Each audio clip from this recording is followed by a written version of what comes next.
create a symbol that represents each person's culture, each person in the group. You're going to create one symbol as a group that represents the culture of each person at your table. Let me check for understanding. What are we doing? Creating a symbol for the culture. I'll take one person with a hand. Yes, thank you. Unified symbols representing all cultures. Thank you.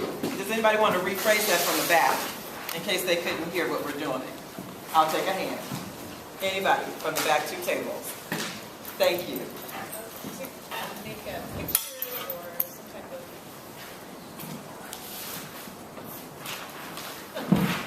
I was going to say symbol again, but, Yes.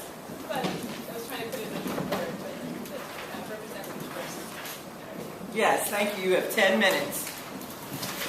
So our group came up with a, it's supposed to be, or it's a tree, sorry.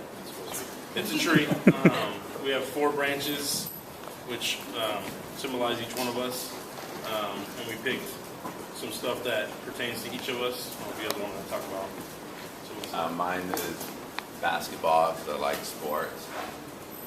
Music, I actually copied that from Anita. I like music. And a book is for education, reading. I think originally we were thinking about putting like our branches and our stuff by our branches, but a lot of our stuff, you know, we share as a group. So yeah, like he had a basketball, I had a horrible looking soccer ball, and like, you know, the book. We actually thought of putting, after we put some books on, putting like a huge book on top, but you know, we have books throughout. You guys want? Yeah, we were also thinking like the tree to be an oak tree to symbolize Oakland, because that's something that we have in common. And then we have our own individual interests, like the music note book, put an avocado. It's kind of symbolic of California. We all like food. Yeah, we put individual things, but it felt like we shared a lot of them. The avocado, the music, the book. I'm just reiterating what we already said. The city, yeah, sports, food, music. Sunshine, California. Nice. Thank you so much, and thank you for being the first group. If you could put it around the wall. Yes. Let's give you some love. Thank you. So the thought process was we quickly had to figure out what culture meant to us. So we kind of spitballed. I was military. We had hip hop. We had the countryside, and then we had helping, giving back. So we thought about ways we could put those into images. And so mine was military, so we decided to make it like a patch that military folks would wear on their shoulder. So that's sort of the outline there. And then you guys, whatever. So we did a heart and hands because my father was a police officer and my mom was a nurse, and they did a lot of community work, and so I grew up just with this basic feeling that you just give back, and so I think that's one of the reasons I wanted to be a teacher is I can't stand blood, and so I knew I couldn't go the route of my parents. Hopefully our schools will keep it safe, right, our classrooms. I did a boombox, and because I'm part of the hip hop culture, I think that represents kind of like where I grew up, my background, where hip hop came from, the struggles that I've faced in my life, and how I'm kind of like on the cusp of old hip hop and the new hip hop generation. So that's what I'm doing. And my symbol part was the frog, because I'm from Calaveras County. After the Mark Twain story, the famed jumping frog jubilee of Calaveras County. Frog.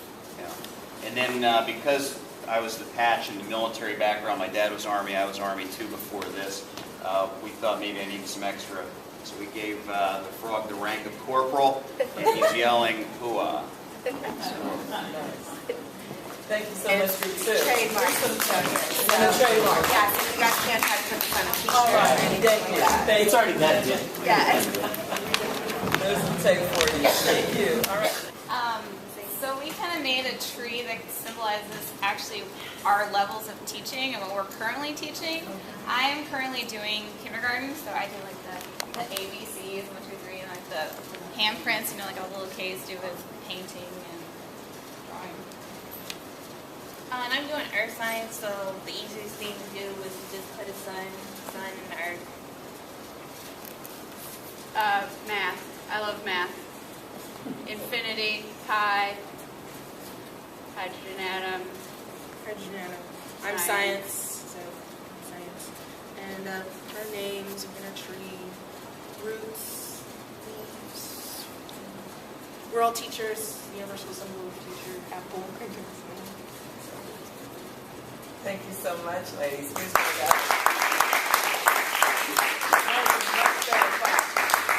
Much better clap. Look at that. Hey, yes, we are 4 amazing pieces of this universe, this world, this earth we live on. So this is our earth. This is the 4 components, but we do have much in common. As you can see, we have forks, we have a bowl and some chopsticks we love to eat with our families. Our families here, religion, music, dancing, coming together, and I think that sums it up. Does anybody else have anything to say? We like to eat, we have our religion, we have our family, our music, and that creates our world. Is that a goblet there for some wine or something? What was that? What's That's that a called? drum. It's a drum. Although we could do that. I saw the cork on. That's the bongo, the tambourine. Those are headphones. Yeah. I tried. Like the first week of school, I think it'd be great to do a project like this, or maybe they do a collage or something to let everybody know where they came from and what's going on with them. Okay, first week of school, get people engaged. I see 1, 2, and 3. Building community. Yes. A good way to teach how to work well together. Yes. Again, building community, children who seemingly are from different communities, different Yes. neighborhoods, have a lot in common. I'm getting excited. So basically, my presentation is over. Now, this is what is at the crux of culturally responsive pedagogy, right? The notion of, number one, of course, you need to figure out who's in the room, right? And so whenever I've done this in classrooms, I actually start with the I am poems that we've done before, or asking children to sort of bring in an artifact and to share. And then I have them group. And then they start to get to know each other, to find out in ways that we are more alike than we are different, right? The notion of bringing in culture, the notion of making sure that we honor each other's culture is at the very, very crux of culturally responsive pedagogy. So if we really were to take it apart, we're saying that we want to honor everyone's culture, right? And we want to honor that within class, and we want to teach so that we honor that. And that's really what it is. And sometimes I feel like we make it really, huge, but really what it is saying, how do we honor the individuals that we're teaching?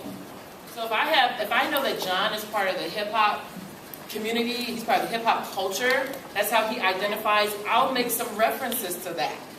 I might ask him to bring in some music if I'm using music for transitions. I don't know anything about Calaveras County, but I might want to go look up something online so that I can see how I can get to Dawn and see how I can make a connection. Because ultimately, it's really hard to teach people that you don't know. It's really hard to have a learning community. It's really hard to build. And when things go awry, classroom management, things like that, it's so much easier to bring it back together when people are already a community. If we were going to be together all week, this would definitely be something that I would have really made robust, so that as you get to know each other, you could be able to interface. And as it is, I love that you said, we found out we had things in common. So even though maybe you don't know each other, just that 20, 15-minute exercise said, oh my God, we all love to eat, we all believe in our families, we all like music. So you've made some connections, really. That's what it is at the very, very base of everything, right? That human connection. And that's the very crux of culturally responsive pedagogy.